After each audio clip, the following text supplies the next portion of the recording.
Hanip yung mga troll na yan, ano? Ewan ko, basta ongoing na yung Senate hearing, mga kabatang helmet. Pero eto nga, nagsalita na rin si Mayor Leni Robredo hinggil nga dito sa mga troll. Di ba hindi nga siya tinatantanan?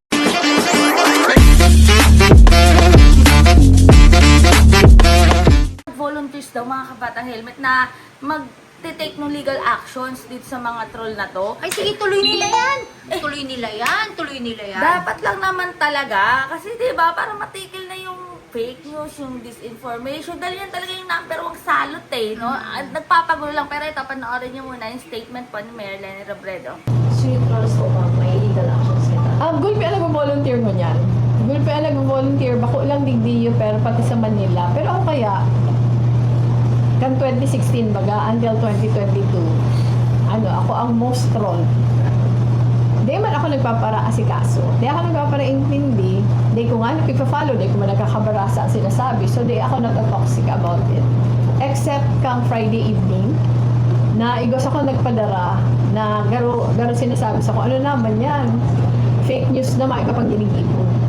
So, nag-decide ako to post about it the following day. Di ko aram na araw pa to ka-viral siya. Nakadakol na nagre-reach out na mga legal groups na gusto mag-volunteer. Ang pig-point out ninda, sabi ko kaya, buko na yung pag-aksaya ng panahon. Pero ang pino-point out ninda, bako mo na lang ining laban. Pero pag may nasampulan, message iniyo sa iba. Araw digdi sa tuya, ako lumaray. Pero kan napunan siya sa national, naging template na din siya sa local kan mga politiko. So, ang sabi ko man, as long as di ako mababother, di ako mag-intindi kayan, so kung gusto niyo magtabang, kamo, sindalan na ang bahala.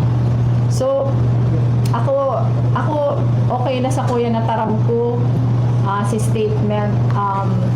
Ang sa kuya man, di bali nang nagkikriticize, pero di lang nagsasabi ng fake news. Ayan na nga, di ba? Oh, gaya ngayon, ongoing ang impeachment trial. Si Attorney Director Matibag na ang witness, videographer. Talagang, eto, laban kasi din ng resibo eh. Oh, gaya ngayon, ongoing impeachment trial. Labasan talaga kung ano yung mga ebidensya, yung mga sinabi, yung mga videos, yung mga live stream. Kasi hindi tayo pwedeng ngaw-ngaw lang dito. Tapatan to ng resibo, tapatan to ng ebidensya. Pag dinala ba yung ulo, paano yung katawan? Bakit? Di sana sinabi, kailangan namin ng katawan. Hipon? Tanggal ulo, katawan lang.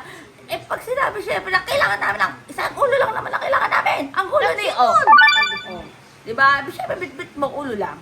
Pero ayan nga mga batang helmet, nagpahayag na si Mayor Leni Robredo. Pero kasi diba, pag mag-focus siya dito sa mga troll na to, paano na yung trabaho niya as mayor? Oo naman. So, ito nga yung mga nag-volunteers na magtitake ng legal action. Sabi nga ni Mayor Leni, as long as hindi nga maabala yung schedule niya as mayor, yung pagtatrabaho niya, sige lang. Diba? Tuloy niyo yan. Oo. Para talaga ma-lecturean, masampulan, mabigyan ng leksyon itong mga nagpapakalat ng mga fake news.